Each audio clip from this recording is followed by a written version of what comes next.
Happy birthday sir. అవును, happy birthday sir. దాని మీద ఒక పెద్ద అటెన్షన్ క్రియేట్ అయింది. ఎక్కడి నుంచి వస్తుంది సార్ ఈ ఎనర్జీ? దాంట్లో ఫిల్టర్ చేసి ఒకటి 6 చేస్తున్నాను. ఇండస్ట్రీలో నో చెప్పడం చాలా కష్టం కదా సార్. నేను ఏం చూస్తానంటే, నాకు సరిపోదా శనివారం చాలా కనెక్ట్ అయింది అందులో. సో నాని గారు సాటర్డే భాష, that's why is big star.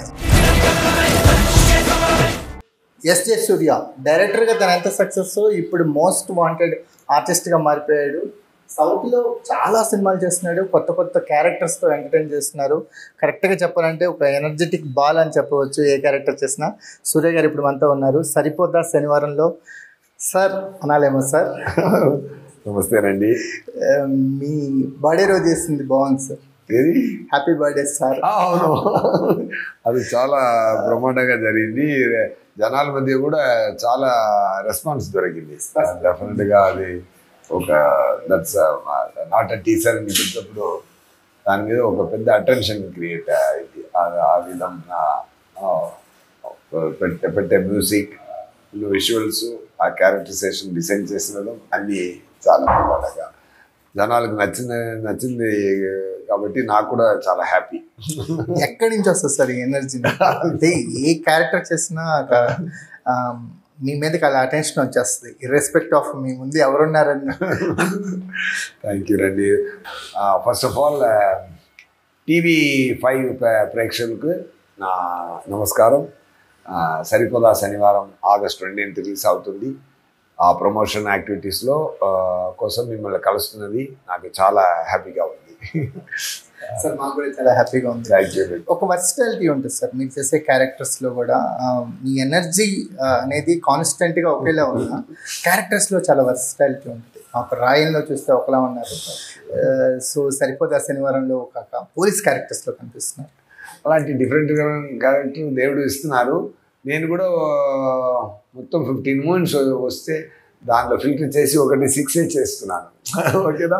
So అది ఆ పెక్యులియర్నెస్ చూసుకొని, ఎందుకంటే మన ఎక్స్ప్రెషన్స్ మళ్ళీ రిపీట్ అవ్వడం, అది బోర్ కొట్టకూడదు ఆడియన్స్ని. అందువల్ల కేర్ఫుల్గా మనం సెలెక్ట్ చేసుకోవాల్సిన పరిస్థితి ఉంది. సో మనకు కూడా ఏదో డబ్బులు తీసుకొని మనం యాక్ట్ చేసి వెళ్తున్నాం అని చేయకుండా మనకు ఒక సాటిస్ఫాక్షన్ ఉండాలి, ఒక ఛాలెంజ్ ఉండాలి, ఒక టాస్క్ ఉండాలి. ఈరోజు ఆ పనికి వెళ్ళేది ఏదైనా ఎలా బ్రహ్మాండంగా చేయాలన్న ఒక లోపల కలగాలి, అలా ఫీల్ కలగాలి. అది నేరేషన్ ఇస్తున్నప్పుడు మనకు తెలిసిపోతుంది, ఇది చాలా డిఫరెంట్గా ఉంది, ఇది కొడతాం, ఎనర్జీ పెట్టి కొడతామని వస్తుంది. అప్పుడు వివేక్ ఆత్రేయ గారు చెన్నైకి వచ్చి నన్ను కలిసి ఈ స్టోరీ చెప్పారు. అప్పుడే నాకు చాలా ఛార్జ్ అయింది. మీరు చేసే మూవీస్లో ఇది కూడా ఒకటి డెఫినెట్గా మంచిగా చాలా చాలా ఛాలెంజ్ ఇవ్వలేకపోతే నేను నా లోపల ఉన్న ఆడియన్స్ హ్యాపీగా ఫీల్ అవ్వలేదంటే నేను చెయ్యను సార్. అది అంతే. అలా వదిలేసుకున్న సినిమాలు చాలా ఉంటాయి. చాలా ఉంది సార్. సార్ ఇండస్ట్రీలో నో చెప్పడం చాలా కష్టం కదా సార్. అది ఏం చెప్తానంటే, నేను ఒక పాయింట్ చెప్తాను. ఒక విషయం మంచిగా ఉంది, చెడ్డగా ఉంది అని చెప్తున్న రైట్స్ ఈ లోకంలో ఎవరికి లేదు. ఎవరికి లేదు. ఇది మంచిది చెడ్డది చెప్పడానికి ఎవరు? నీ కూడా ఫ్లాప్సీలు ఇచ్చుంటావు, బట్ నీ మరి ఎలా చెప్పగలవు అని ఒక క్వశ్చన్ అన్నీ అడుగుతా. సో నేనేం చెప్తాను, నేనేం చూస్తానంటే, నాకు కనెక్ట్ అవుతుందా లేదా అంతే. నాకు కనెక్ట్ అయిన సబ్జెక్టు, నేను కనెక్ట్ అవ్వలేని సబ్జెక్టు. కనెక్ట్ అయితే చేద్దాం. అది మంచిగా ఉంది, చెడ్డగా ఉంది అని చెప్పిన రైట్స్ ఎవరికి లేదు. నాకు కనెక్ట్ అవుతుందా లేదా పర్సనల్ చాయిస్ అంతే. సో నాకు సరిపోదా శనివారం చాలా కనెక్ట్ అయింది. అందువల్ల ఇంటూ దిస్ ప్రాజెక్ట్. అందుకే మిమ్మల్ని కలవగలిగాం. సార్ ఈ సరిపోదా శనివారం కథ విన్నాక స్పార్క్ లాగా కనెక్ట్ అయిన విషయం ఏంటి? మీ క్యారెక్టరైజేషన్, టోటల్ స్టోరీ నచ్చిందా? ఈ పాయింట్ అండి, ఈ కొత్తతనం, ఈ స్టోరీలో ఉన్న కొత్తతనం నాకు నచ్చింది. జనరల్గా చెప్తారు లైఫ్లో ఎక్స్ట్రాడినరీ అంటే ఏంటి అని అడిగితే, ఎక్స్ట్రా పక్కన ఆర్డినరీ పక్కన ఒక ఎక్స్ట్రా చేస్తే అది ఎక్స్ట్రాడినరీ కదా. ఇప్పుడు ఆర్డినరీగా ఏం జరుగుతుంది అని చూస్తే, ముందు ఉన్న పెద్ద హిట్స్ అన్నీ ఏంటి, రికార్డ్ బ్రేక్స్ కొడుతున్న హిట్స్ అన్నీ ఏ పాయింట్ మీద కొడుతుంది అని చూసారంటే, ఇంద్రా కానీ, ఇంద్రా నుంచి ఇప్పుడు వచ్చిన కల్కి వరకు, ఇప్పుడు వచ్చిన బాహుబలి వరకు, ఇవన్నీ ఇది అన్నింటిలో నేను చెప్పాల్సింది ఎంట్రా, అన్నింటిలో ఇదే చెప్తున్నాను అనుకోకు, ఇది వ్యాలిడ్ పాయింట్, అందువల్ల నేను చెప్తున్నాను. అన్ని మూవీకి కామన్ పాయింట్ ఏంటంటే, ఆ హీరో మాణికంగా ఉంటాడు, భాషగా అవతరిస్తారు, భాషా అవతారం చూపిస్తారు. లేకపోతే భాషగా ఉంటాడు, కొంచెం వెళ్ళి మాణిక్యంగా డ్యూయల్ పర్సనాలిటీ చేస్తారు. సో అవన్నీ మాణిక్యం భాష కాన్సెప్ట్సే. ఇంద్రా నుంచి ఇప్పుడు ఇంద్రా ముందు కూడా ఉన్న సమ్ మూవీస్ ఉంది, పెద్ద పెద్ద హిట్లు. సో ఈ టాపిక్ ఎవరు టచ్ చేస్తే హిట్ గ్యారంటీ కొడుతుంది. కానీ హిట్ కొట్టి ఇప్పుడు అది కొంచెం మామూలు ఏంట్రా ఎప్పుడు చూస్తే ఇలాగే వస్తుంది అన్న ఆడియన్స్ కూడా అర్థమైపోతుంది. ఓకే, మళ్ళీ ఇంకొక భాషా కాన్సెప్ట్ అని ఒక కొంచెం ఆర్డినరీ స్టేజ్కి అది వచ్చింది. ఆర్డినరీ స్టేజ్ ఉంది. మళ్ళీ ఇది ఎక్స్ట్రాడినరీ చేయాలని ఏ ఎక్స్ట్రా యాడ్ చేస్తున్నారు, ఏ కొత్తదనంతో వివేకాత్రేయ గారు ఎక్స్ట్రా యాడ్ చేస్తున్నారు చూపిస్తే అది నాకు చాలా నచ్చింది. ఎందుకంటే ఈ మూవీలో హీరో గారు ఉంది ఒక యాంగ్రీ బాయ్. సో బాబులా ఉన్నప్పుడు, నానిగారు మూవీలో బాబులా ఉన్నప్పుడు ఒక యాంగ్రీ పర్సన్. అప్పుడు అమ్మ చూసి ఇలాంటి పెంచితే ఇది ప్రాబ్లం అయిపోతుంది కొడుకుకి అని, బాబు నీ అన్ని రోజులు యాంగ్రీగా ఉండకూడదు, ఏదైనా ఒక్కరోజు యాంగ్రీ చూపించు, మిగతా రోజుల్లో కాముగా ఉండు అన్నారు. సో ఆ పాయింట్ బాబుకి సరిపోయిన వల్ల అక్సెప్ట్ చేశారు. సో ఆయన సో పెంచి పెద్దగా నానిగారు క్యారెక్టర్ వస్తున్నప్పుడు, సో ఆయన క్యారెక్టర్ ఏంటంటే సండే టు ఫ్రైడే ఆయన మాణిక్యం, సాటర్డే మాత్రం భాష. సో ఈ యాంగిల్ చూసేప్పుడు ఈ భాషా మాణిక్యం టెంప్లెట్ ఇక నాకు ఇంకా ఒక కొత్త యాంగిల్ చూపించింది.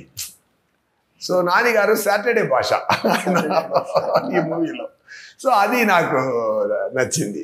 సో ఇలాగే కొంచెం కొత్తదనం చేసి, డైలీ ఇడ్లీ ఫోన్ చేస్తున్నాం, కొంచెం దాంట్లో కొంచెం ఏదైనా కొంచెం రాగి ఇడ్లీ కొంచెం అది పెడితేనే కానీ ఇంట్రెస్ట్ రాదు కదా.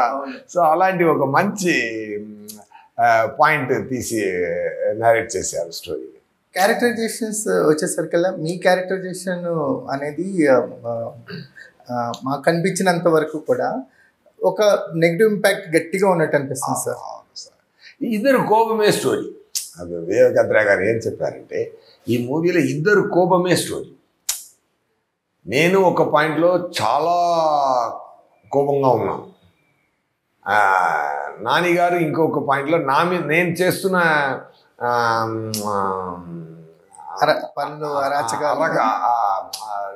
రాక్షసుడు పని మీద ఈయన గట్టిగా కొట్టాలి, ఈయన ఆపాలి అన్న ఎనర్జీతో ఆయన కూడా కోపం. ఈ ఇద్దరు కోపం ఎలా ముట్టుకుంటుంది అనేది ஒரு డిఫరెంట్ స్క్రీన్ ప్లేలో, డిఫరెంట్ డైలాగ్ డెలివరీ, డిఫరెంట్ పర్ఫార్మెన్స్లో ఇంతవరకు ఎన్నో పర్ఫార్మెన్స్ విలన్ క్యారెక్టర్స్ వచ్చినా కూడా దాంట్లో ఒక కొత్తదనం పెట్టి, ఎలా భాష వచ్చినా కూడా దాంట్లో ఒక కొత్తదనం ఉందో, దీని విలన్ క్యారెక్టర్ కూడా ఒక కొత్తదనం, కొత్త పర్ఫార్మెన్స్ డిజైన్ చేసి కొత్త డిజైనింగ్ చేశారు వివేకాత్రేయ గారు. సూపర్. అది నాకు నచ్చింది. మీరు క్రియేట్ చేసిన వరల్డ్ కూడా చాలా బాగుంది సార్. సెట్ వర్క్స్ అవన్నీ చూసాము. సో ఎక్స్ట్రాడినరీగా డివివి కంపెనీ ఎక్కడ ఫ్రేమ్ పెట్టినా ఒక 100-200 మంది కనిపిస్తున్నారు. చాలా ఎక్స్పెన్సివ్ సెట్ వర్క్స్ కానీ అది నాని గారు కెరీర్లో ఎక్కువ సోఫార్ ఎక్కువ ఎక్స్పెన్స్ చేసే మూవీ ఇది. ఎందుకంటే డివివి కంపెనీ ఆఫ్టర్ RRR అంతా ఎక్స్పెన్స్ చేసిన బ్రహ్మాండమైన ఒక ప్రొడ్యూసరు. ఈ మూవీ కూడా ఏం కావాలో, ఈ కాన్సెప్ట్కి ఏం కావాలో చాలా స్పెండ్ చేసి ఒక ఊరు క్రియేట్ చేశారు. అది సోకులపాలెం ఒక ఏరియా. ఇక్కడ ఈ స్టోరీలో చాలా ఇంపార్టెంట్ ఒక కాన్వెంట్ కాలనీ. నాన్నగారికి అలా సెట్ అవుతుంది. దసరాతో ఒక వరల్డ్ క్రియేట్ చేశారు. అలాగే సో ఇక్కడ సోకులపాలెం అనే ఊరిని చూడబోతుంది. వివేకాత్రికున్న బ్యాక్డ్రాప్ వేరు సార్. ఇప్పటి వరకు ఆయన చాలా రొమాంటిక్ కామెడీ సినిమాలు చేశారు. నాన్నగారికి కూడా లవర్ బాయ్ ఇమేజ్ ఉంది. వీళ్ళిద్దరూ ఒక ఇమేజ్ చేంజింగ్ అవుతుంది ఈ సినిమా రిలీజ్ అయిన తర్వాత వీళ్ళిద్దరికి అని అనిపిస్తుంది. కరెక్ట్. ఎందుకంటే నేను ముందు కూడా ముందు షోలే అని ఒక మూవీ, అమితాబ్ గారి మూవీ. ఆ మూవీలో చూసారంటే నాని గారు న్యాచురల్ పర్ఫార్మెన్స్ చేస్తున్నారు. అవును, నేను అమితాబ్ గారితో ఒక మూవీ చేశాను. అది 10 days నేను అమితాబ్ గారు కలిసి యాక్ట్ చేసి ½ an hour మూవీ రెడీ. ఆ మూవీ ఆగింది, అది మూవీ జరగలేదు. చాలా ప్రాబ్లం జరిగింది, అక్కడ చిన్న ప్రాబ్లం జరిగి అది కొంచెం ఫర్దర్ కంటిన్యూ అవ్వలేదు. కానీ ఆ 10 days నేను ఆయన దగ్గర యాక్ట్ చేస్తున్నప్పుడు ఆ సూపర్ స్టార్ లోపల ఉన్న ఒక ఎక్స్ట్రాడినరీ ఎనర్జీ. ఓకే, సో ఆయన నార్మల్గానే ఉంటారు, ఏదో అడావడి పర్ఫార్మెన్స్ చేయరు, కానీ పర్పస్ సాల్వ్ అవుతూనే ఉంది. ఇలాగే చూస్తారు, దాంట్లో యాంగ్రీనెస్ కూడా వస్తుంది, ప్రేమ కూడా వస్తుంది, యాటిట్యూడ్ ఉంది, అన్నీ ఉంది. ఎలా ఒక యాక్టర్ ఇన్ని విషయాలకి ఫేస్ మార్చేయకుండా ఎలా ఇస్తున్నారు అని నేను అబ్జర్వ్ చాలా చాలా సూపర్గా ఫీల్ అయ్యాను. ఏంట్రా, that's why is big star. మన ఇండియన్ స్క్రీన్ మీద అమితాబ్ గారికి ఉన్నంత లాంగెస్ట్ కెరియర్ ఇంకొకటి ఎక్స్పెక్ట్ చేయలేదు. ఆయన చూడండి, ఆయన అలాగే చూస్తారు, ఏమి ఎక్స్ట్రా రియాక్షన్స్ ఇవ్వరు. రీసెంట్ బ్లాక్ బస్టర్ కల్కి అదులు కూడా చూడండి, అలాగే చూస్తారు, కానీ అన్ని కలుగుతుంది. సో నాన్నగారిలో సేమ్ క్వాలిటీస్, ఆ క్వాలిటీ ఉంది, ఇంకా కాంటెంపరీగా ఉంది.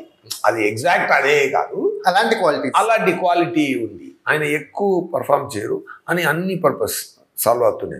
అక్కడ ఆయనలో చూసినా దాన్ని కూడా సరిపోతుంది, దసరా చూసినా దాన్ని కూడా సరిపోతుంది, ఇక సరిపోదా సినిమా చూసినా దాన్ని కూడా సరిపోతుంది. అది సరిపోదా శనివారంలో కూడా ఆయన పెర్ఫార్మెన్స్ సరిపోతుంది.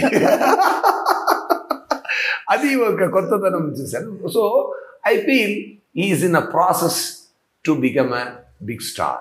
అది ఇప్పుడు ఆల్రెడీ బిగ్ స్టారే, బిగ్గెస్ట్ స్టార్గా ఆయన వెళ్తున్న ప్రాసెస్లో ఉన్నారన్నది నేను ఫీల్ అయ్యాను.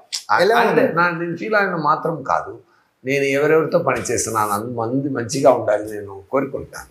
అలాగే నాన్నగారు కూడా పెద్ద ప్లేస్కి వెళ్ళాలి అని నేను మనస్ఫూర్తిగా కోరుకుంటున్నాను. మీ ఆర్టిస్ట్గా మీరు చాలామంది, మీరు అన్నట్టు సో చాలామంది బిగ్గెస్ట్ స్టార్స్తో వర్క్ చేశారు కదా. న్యాచురల్ స్టార్ నాన్నగారికి వచ్చేసరికల్లా ఆయన సినిమాకి బాడీ లాంగ్వేజ్ మారుతుంటుంది, డిక్షన్ మారుతుంటుంది, ఏదో కొత్తదనం యాడ్ చేయడానికి నిరంతరం ఆయన ట్రై చేస్తూ ఉంటారు. సో ఏమనిపించింది యాజ్ అన్ కో-ఆర్టిస్ట్గా మీరు? సార్, ఆయన ఏ సపోర్ట్ లేకుండా చూడండి ఎంత కష్టం సార్. అసిస్టెంట్ డైరెక్టర్గా ఇలాంటి ఇలాంటి ఇండస్ట్రీలో ఎంత టఫ్. మొదలు ఇండస్ట్రీ లోపల రావడమే కష్టం. అలాంటి ఇండస్ట్రీలో ఒక అసిస్టెంట్ డైరెక్టర్గా వచ్చి నేర్చుకొని హడావిడి చేయకుండా అలాగే step 1 step 2 step 3 step 4 step 5 step పెంచి సార్స్కి ఒకరు వచ్చారంటే మనం అది రెస్పెక్ట్ చేయాలి sir. And very responsible person. అది మంచి డైరెక్టర్ చూసుకోవడం, కొత్త కొత్త వాళ్ళకి ఛాన్స్ ఇవ్వడం, ఎగ్జాక్ట్లీ అవన్నీ గ్రేట్ క్వాలిటీ కదా. నాని గారు ఇంట్రడ్యూస్ చేసిన డైరెక్టర్స్ దాదాపు ఒక 10-12 మంది ఉంటారు సార్. ఇప్పుడు ఎవరైనా కొత్త డైరెక్టర్ కథ రాసుకుంటే ఫస్ట్ అప్రోచ్ అయ్యేది నాని గారు లేకపోతే రవితేజ గారు. సూపర్ అండి. No definitely we have to appreciate that kind of heart. Not only okay మనం పెద్ద ఆలయం, ఓకే మనం సేఫ్టీగా ఎవరెవరున్నారో ఆయన తీసుకుని వెళ్తాం అని కాకుండా రియల్ టాలెంట్ ఎక్కడ ఉందో అది తీసుకుందాం. సో ఇప్పుడు చూస్తే ఆయనకి అంటే సుందరానికి సూపర్ హిట్ ఏం కాదు, కానీ మంచి రెస్పాన్స్ దొరికింది. రీసెంట్ మూవీ నాని ఆయన కూడా కొత్త డైరెక్టర్ ఇంట్రడ్యూస్ ఆయన కూడా ఈ కాన్సెప్ట్ నచ్చింది. ఆయన హిట్ ఇచ్చారా ఫ్లాప్ ఇచ్చారని చూడకుండా ఈ కాన్సెప్ట్ మా జనాలకు ఇంట్రెస్ట్, నాకు ఇంట్రెస్ట్ కలుగుతుంది, ఆడియన్స్ కూడా ఇంట్రెస్ట్ కలుగుతుంది అన్న మోటివేషన్తో చేస్తున్నారు కదా. అది చాలా చాలా సూపర్ అండి. సార్ ఆర్టిస్ట్ గా చాలా బిజీగా ఉన్నారు. ఎంత బిజీగా అంటే సెలెక్టివ్ గా ఉన్నాయి. అవునండి. ఒక రోజు 3.5 hours 4.5 hours అంతే నిద్ర అండ్ కీప్ ట్రావెలింగ్, అక్కడ అటు ఇటు ట్రావెల్ చేస్తూనే ఉన్నాను. కోఇన్సిడెన్స్ ఉన్నాయి సార్. సముద్రకని గారు, సెల్వరాఘవన్ గారు ఆర్టిస్టులుగా సూపర్ బిజీ అవుతున్నారు. ఏదో బ్లాక్ బస్టర్స్ డెలివరీ చేసిన డైరెక్టర్స్ మళ్ళీ ఆర్టిస్టులుగా కూడా అంతే సక్సెస్ అవుతున్నారు సార్. ఆయన మీదాలకు నాకున్న డిఫరెన్స్ ఏంటంటే ఆయన డైరెక్షన్ చేస్తారు, యాక్టింగ్ చేస్తారు. నేను వచ్చిందే యాక్టింగ్ చేయడానికి, దారి లేకపోయి నేను డైరెక్టర్ అయ్యి నన్ను యాక్టర్ చేసుకున్నాను అంతే. మళ్ళీ బ్యాక్ టు లేదు సార్ డైరెక్షన్ ఎక్కడ ఏమి అనిపించట్లేదు. చేస్తాను, మేబీ నన్ను డైరెక్ట్ చేయడానికి చేస్తాను అంతే. అవునవును అంతే. కానీ ఎందుకంటే డైరెక్షన్ చాలా టఫెస్ట్ జాబ్ సార్. దానికి లోపల నుంచి ప్రాణం ఇవ్వాలి. ఒక పని చేయాలంటే మనం ప్రాణం ఇక్కడి నుంచి ఇవ్వాలి. అది లవ్తో ప్రేమతో చేయాలి. దానికే ఉన్నాం. కానీ నా ఇంట్రెస్ట్ యాక్టింగ్ కదా, నేను అదే చేయాలి. ఆ ఎనర్జీని దీని మీద పెట్టి అక్కడ ఒక మూవీ డైరెక్ట్ చేసే టైంలో ఇక్కడ 4 movies నేను యాక్ట్ చేయొచ్చు. 4 డిఫరెంట్ క్యారెక్టర్స్ నేను ఎక్స్ప్లోర్ చేయొచ్చు. What motivates you sir daily? What is your motivation? ఎన్నో ఆశలు ఉన్నాయి. పెద్ద పెద్ద పొజిషన్కి వెళ్ళాలి, పెద్దగా సాధించాలి, పెద్దగా అందరినీ హ్యాపీ చేయాలి.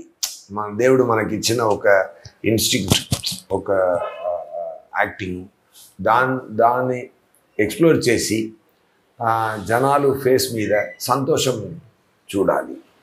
అది అంతే, అదే మోటివేట్ అంతే. ఏముంది సార్, మేము బాగా ఎంజాయ్ చేస్తాం సార్ మీ యాక్టింగ్. Thank you. మార్క్ యాంటోనీ డాన్లో క్యారెక్టర్ అయితే ఏం positivity character sir. Don character Mark యాంటోనీలో కూడా తెలుగు డబ్బింగ్ నేనే చెప్తాను అని చెప్పి నేను మార్క్ యాంటోనీ చాలా టఫ్ డబ్బింగ్. సో నా రాయనికి ఒక్కరోజే డబ్బింగ్, తమిళ్ ఒకరోజు, తెలుగు ఒకరోజు. బట్ మార్క్ అంటే తమిళ్ మాత్రం 13 days డబ్బింగ్ చేశాను, తెలుగు 13 days. అంత టఫెస్ట్ డబ్బింగ్. సో అప్పుడు ఆ రోజు ట్రాక్ వాయిస్ ఒకరు డబ్ చేసి ఫినిష్ చేశారు. నాకు ఒకే నైట్ ఉంది. ఈ నైట్లో నేను 4 reels ఫినిష్ చేయాలి. లేకపోతే నా వాయిస్ ముందు చేసిన 5 reelsలో ఉన్న వాయిస్ మూవీకి రాదు. వేరే వాళ్ళు చెప్పేసిన ట్రాక్ పెట్టి పంపిస్తారన్న సిచ్యువేషన్ వచ్చింది. నేను నిద్ర లేదు కానీ అయ్యో నేను 5 reels డబ్బింగ్ చేశాను. ఇప్పుడు ఈ 4 reels ఎలాగైనా నైట్ చేసాను, రాత్రి చేసి పూర్తి చేస్తే నా గొంతుతో అది తెలుగు ప్రేక్షకులకు వెళ్తుంది.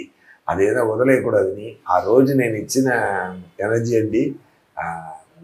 సో ఇక్కడ ఉన్న జనాలు నా వాయిస్తో, నా తెలుగుతో, నా గొంతులో వచ్చిన తెలుగుతో అది చూడాలి అని ఆ రోజు నైట్ 7 o'clock స్టార్ట్ చేశాను సార్.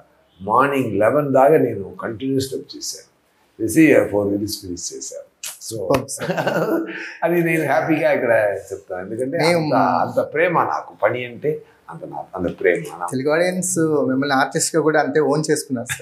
మీరు మాకు మీమ్స్ లో కనిపిస్తూనే ఉంటారు. స్పైడర్ లో స్పైడర్లో మైమ్స్లో ఎప్పుడు కనిపిస్తూనే ఉంటారు. Thank you so much. ఈ మూవీలో కెమెరామెన్ గారు మురళి గారు చాలా కష్టపడి ఆ ఊరు కన్నీ లైటింగ్ చేయడమే 4-5 ఇండస్ట్రియల్ క్రైమ్స్ తెప్పించి దాని మీద లైట్స్లు పెట్టి చాలా టఫ్ షూటింగ్ జరిగింది. అన్నీ బ్రహ్మాండంగా చేశారు. Music director, art director, co artist అందరూ, ప్రియాంక మోహన్ హీరోయిన్, చేసిన హర్ష గారు, అండ్ నాకు బ్రదర్గా చేస్తున్న శర్మ గారు, సారీ నా బ్రదర్గా చేస్తున్న మురళీ శర్మ గారు, అన్నీ బ్రహ్మాండమైన ఒక అవుట్పుట్ వచ్చింది. సూపర్. నల్ల ఎంటర్టైనింగ్ అవుట్పుట్ వచ్చింది. Peculiar entertaining output. Exactly sir. మాకు ట్రైలర్ చూస్తున్నా టీజర్ చూస్తుంటే సీరియస్నెస్ ఉంది, at the same time engaging. అది సార్, అది డైరెక్టర్ గారితో ఉన్న కొత్తతనం. ఎనీవే, August 29th అందరూ సరిపోదా శనివారం చూడండి, సక్సెస్ ఇవ్వండి. Thank you. మీకు సరిపోయిందా సార్ శనివారం? చాలా సరిపోయింది. Wish you all the best. Thank you.